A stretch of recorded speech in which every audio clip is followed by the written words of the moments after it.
right, we'll get started today. Thanks for everybody for joining us for this month's Cosmic Conversations. Today, Darryl Venters is going to lead our conversation all around astronomy clubs.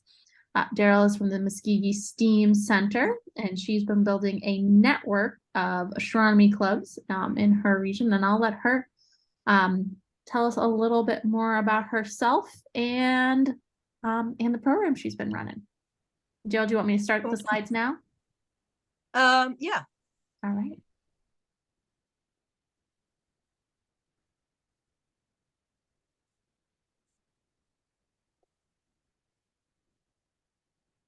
So our original hope was to encourage young people to be curious about the skies and astronomy because our school's budget got very tight, and not just in our area, but all over our state. And they cut out classes like astronomy. And of course, they kept the main ones, which would be your biology, chemistry, and physical science. So we thought that perhaps having a club might be a good way to encourage investigation into the stars. So we reached to smaller communities. Ours is small relative to others. There are only about 40,000 people in our town. But we also moved into rural areas. One area only has about 3,000 people, and that's Weber's Falls. And of course, they have a school system. And then another school that we chose was in Tahlequah, which has about 16,000 people. And this is the school that we asked to join us is a Native American school. And so the children actually live on site. So we thought that might be a good place to have an astronomy club because they would be together and they're fairly far out from the main part of the community so that they would have clear skies. The only problem is that this year we've had overcast skies just almost all the time. And I don't know what that's about, but that is what we faced. And only a few nights we had clear skies. So we had Muskogee High School's astronomy club. We had Sequoia, which is the Native American one, and Weber's Falls, which is our rural. And we actually had two schools to ask us to join. One is Sadler Arts Academy, which is, even though it's an arts academy, they are very proud of their science programs that they have. And so they asked if they could join. And then the 6th and 7th grade academy also asked. So we have 5 astronomy clubs, 1 Native American, 1 rural, and 3 in our city. Okay, we can go to the next slide. Darryl, can I ask you a question? Sure. This is Tish in New York. What is that in Oklahoma? Yes. Okay, I learned it from the song, I guess. And this is after school, is it? Yes, after school. Okay, thanks.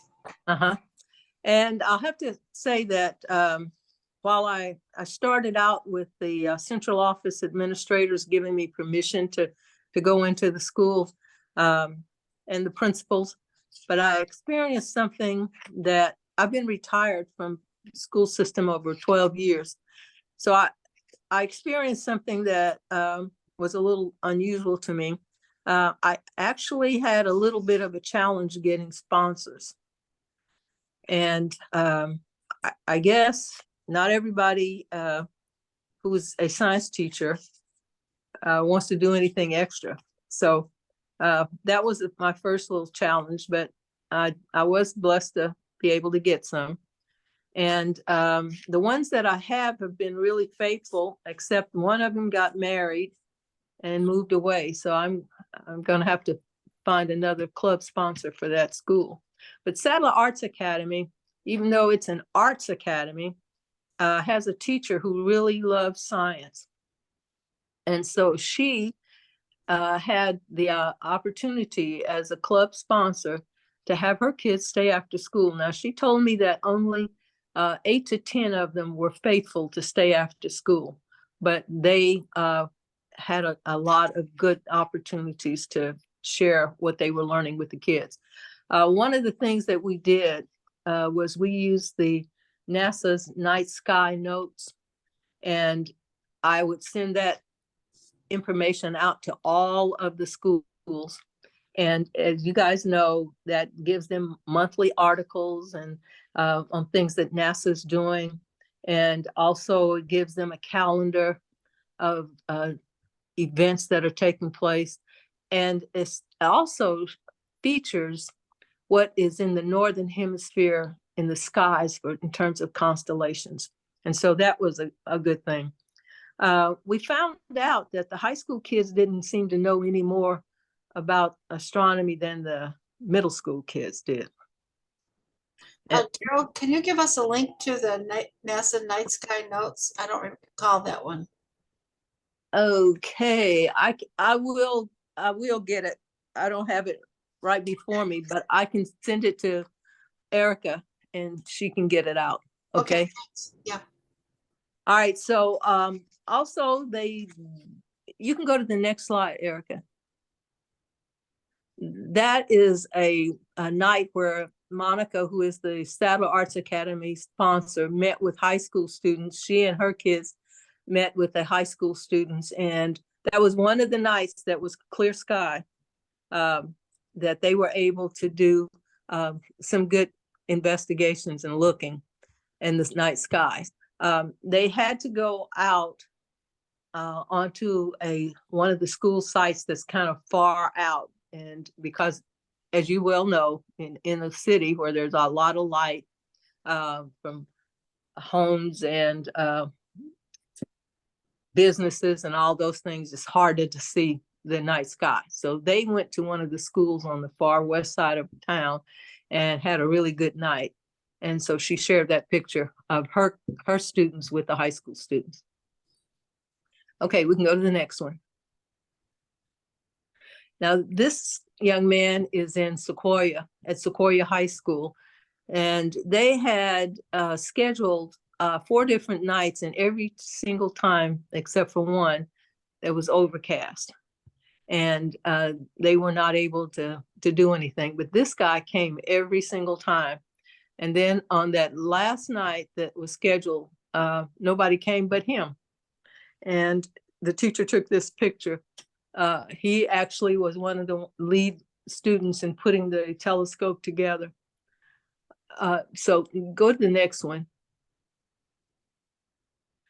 Now, this is at the 6th and 7th grade academy. And I put that picture on because when we bought the telescopes, they were not assembled. So the kids had to figure the whole thing out. Now, I don't think one sponsor did anything, but the students put all the telescopes together. And one of those pictures is where they're doing a micro observatory.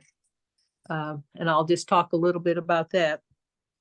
You know that the micro observatory is the network of automated telescopes, so that you can go onto the site, you can see one of the images, and it gives you the ability to change the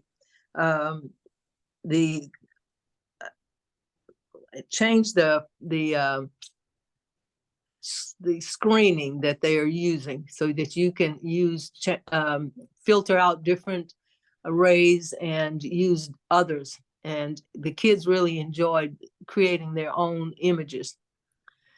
We also, I think Erica might have sent us a list of resources to use.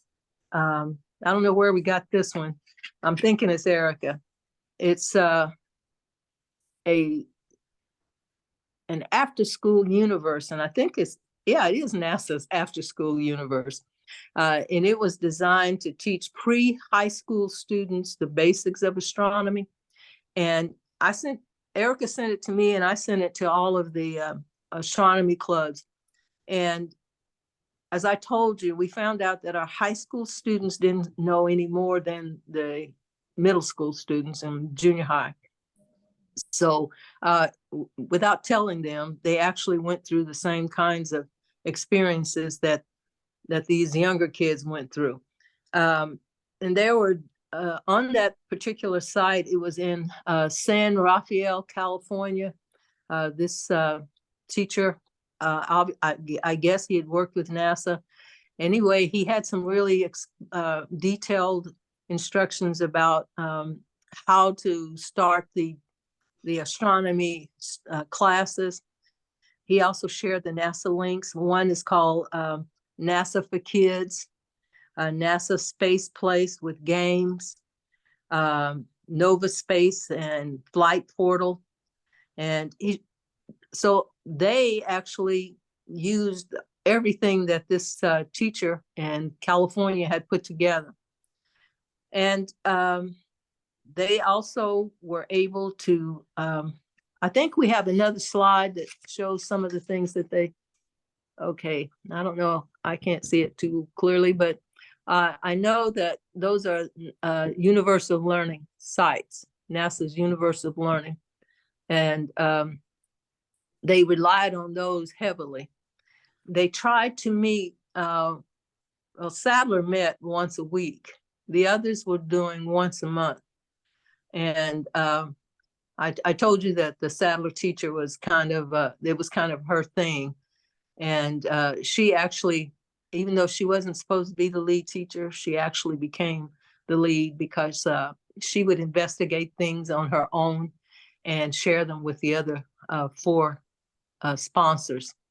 And she would actually, everything that I would send them, because I'm signed up for a lot of newsletters, she actually was diligent to go into those things. And the last image on there is one that kind of takes them through a course where they go over the whole basics of astronomy with, you know, what is a star, what is a constellation, how did the names get started for constellations, what is considered, what are other places in our universe, and what are some of the names of constellations, and what are stars are included in those constellations, and where are they, and which part of the night skies will you see them? So they did those kinds of things, and they met and sent me pictures. Some pictures were worse than others, but I think it's been pretty fun.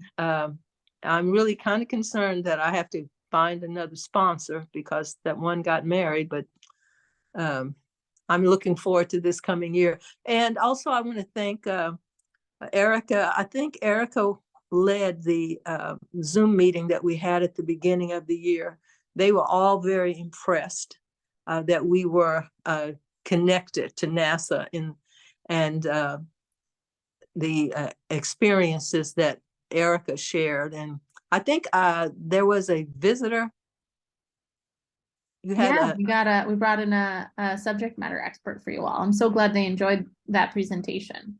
Yes, they did. They did. They told me they did. And that kind of helped inspire them and encourage them to go through the year. So thank you. Okay. Our pleasure. And, you know, I'll exit your screen share, your slides here, but I'll say that in the future, if there's other opportunities where, you know, bringing in an additional subject matter expert, maybe if they're studying something specific, is certainly a possibility as part of the informal learning networks.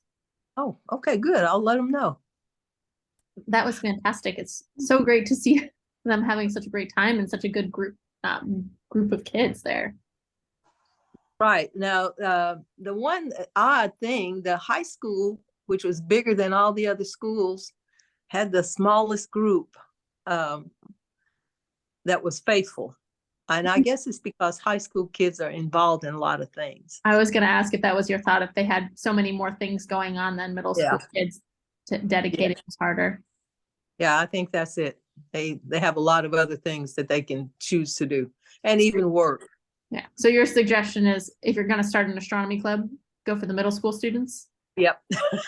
Yeah, that's what I suggest. Great. Does anybody have other questions? Can I ask one? Did you go on any field trips to observatories or anything like that? No, but we have talked about that, and we have a trip planned for this coming year. We also have some observatories who are sharing what we can see through our telescopes. So if you have a cloudy night, then we might have a clear night and so on. Oh, okay. I hadn't thought of that. Yeah, Go online with that. Yeah. thank you. Yeah. Good idea. Do you think it was helpful for your club sponsors to be part of like a cohort of, as opposed to starting a astronomy club at just one school, starting with a couple schools at the same time? I do. I think that encourages them. And also, sometimes if you don't know something and you're in a conversation and other people say, well, I didn't know that either. And I think that kind of helps you to dig in and to learn and not be afraid of what you don't know. So I would encourage you, if you're going to do it, let there be a team. Yeah. And that I think will encourage each other. What other things do you think, if somebody else was, starting a regional astronomy club network, what kinds of things do you think would be valuable for them to know or to think about before getting started? I think the biggest obstacle is, first of all, having teachers who are willing to do it. Back in my day, I did it just for free and because I thought it was fun. But it's a little bit more difficult to get club sponsors than I thought it was going to be. I'll just say that. I didn't think it would be a challenge at all. But so you are absolutely shouldn't get down if you have to ask more than one person. And just I think it's worth it that young people be able to look up at the sky and share with someone else what a star is, what a constellation is, and what their names are, and what part of the hemisphere they're in, and just things like that. I mean, they even talking about you can't see the same thing from where we are that somebody in South America might see. Things like that they didn't think about, and it kind of opened their eyes to a world beyond the Earth. And so I do think you shouldn't give up if it's a challenge to find a club sponsor. You just should keep fighting. Fun fact, another opportunity for them to understand that is with the micro observatory telescopes. If you go to the archive, you can look at images from our telescopes in the northern hemisphere, and we have a telescope in Chile, so you can see. So like the moon is a great opportunity because it looks upside down. Oh yeah. Right. So that's a great opportunity. And so is it okay to tell them that we'll have another meeting with you guys at the start of the year? Absolutely. We would Okay. love to do that. Other questions or thoughts? I know I can ask a bunch of questions. I was wondering, like, what is your role, Darryl, as opposed to the teacher role? Like, what was your role? How did you, and also how did you recruit them? Okay. Actually, I first started out, I thought this was going to be easy, and I just asked the directors in different school districts to post the position. That didn't work. So then I went to the principals and asked them if they had a teacher that they could recommend that I reach to. And that did work to get me some sponsors. After that, I had an initial meeting with them where Erica and the expert that spoke to them met with them, and we kind of developed a relationship. I sent them weekly notes on things that I got newsletters on, or if Erica sent me something, if there's going to be something special that they could be a part of. But I stayed in contact with them I just sent them emails and newsletters and things like that. And I asked them to report to me each semester their activities.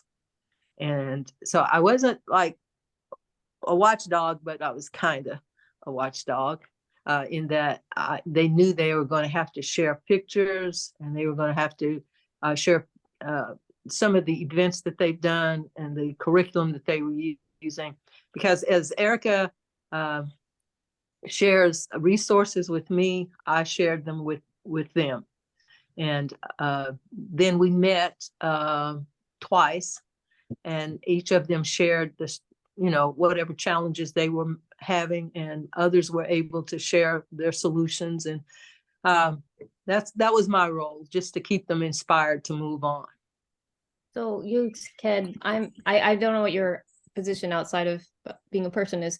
You just came in the community, and it's your community, of course. And you said, hey, does anyone want to, do an astronomy club, and I'll help you get started. Is that kind of? Okay, it's all Erica's fault. They sent they posted that grants were available. So several years back, this was before COVID, I wrote a grant for a kindergarten astronomy experience. And that was the first grant I got through them. And I was able to bring kindergarten students into the STEAM Center, and we built a little exploratorium kind of experience for them. And we had a group of teachers that came in. And so these were kindergarten students.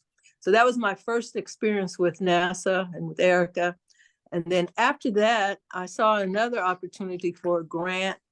And I thought, because I grew up with a grandparent that lived in the country, in the middle of nowhere, and I had an opportunity to study and to learn about the heavens and the skies. And my dad loved astronomy.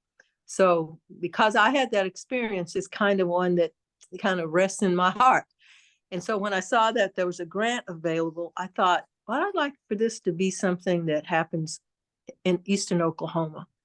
And I'd like that experience for our young people, because I think I'm kind of disappointed that science isn't as big a deal as it used to be. And I want them to realize that there's a lot of science going on and they don't have a clue. And so that's kind of why I got started in this. Now, I'm a member of the STEAM Center board.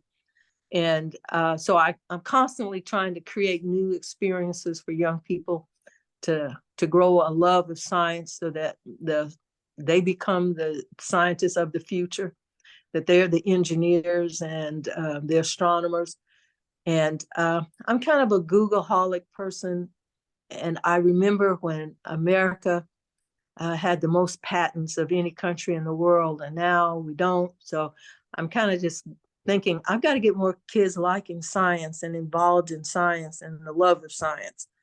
And so that's why I did this. Thank you. What kinds of things do you think appeal to them? Do you think it's different than when you were a kid? Like, what things appeal to kids about yeah. They like just to look on a phone more than to look up at the sky. So it's kind of nice that you can do a lot of these things on the micro observatory on their phones. So it's kind of taken them in a different path, but I do think that they take things for granted. They have so much technology, so much science, they just take it for granted. And they're not the creators that they need to become, the thinkers about what could be. And so that's kind of what my deal is. I'd like them to think what could be. How could I make it happen? As opposed to just being so happy that they just got that phone or that tablet and that's all they want to do. So I'm an older person, and I'm thinking 70 years back. So Well, it sounds like you've provided an opportunity to connect the digital on their phone to some things they could do in the physical world with you, which is a nice way to acknowledge their experiences as young people today, while also kind of helping Yeah. them branch out Yeah, into other. I have to confess, they're the ones who told us they didn't have to use their computers. They could use their cell phones. And It's one of the secrets I tell all of our teachers that are worried about using microobservatory and image processing, that the young people are going to do better at it than they are, because Yeah, they're just that's not true. afraid, and it's the internet. They know they can't break the internet, so they'll just keep trying. They are not afraid. That's true. And I will share, there's still currently through microobservatory and NASA's Universe of Learning, and our NASA Astrophoto Challenge is live right now with microobservatory through the end of July. So Oh, okay. End of July. I'll send that out. yeah, we would love for them to submit. They can submit as groups. I know the school year's probably over for your group, but send it out to their kids anyways. They can submit individually, especially if they've already experienced it. Okay, I will. Before we go, you've got to make sure that your Eastern Oklahoma people are ready for two big eclipses coming up, the one in October and in April. Because you're right near the sun's or the moon's going to go right over you. Not directly, but you're going to get a partial eclipse October 14th. And it's in the afternoon, so you can play around with different ways to observe it. I will. I'll make a note of that. Thank you. All right. All right. Well, it is just about 2:30. I want to respect people's time, but thank you so much, Darryl. This was fantastic. I learned a lot about your program, and I'm really excited to hear more. And as always, we're happy to continue to support all of your programs as you go forward and make connections. So don't be afraid to reach out to Jesse and I if you're looking for something specific or need some specific supports. We're happy to do that. Thank you. Thank you for your support. Thank you all, and we'll see you next time. All right. Have a great day, everybody. Bye. You too.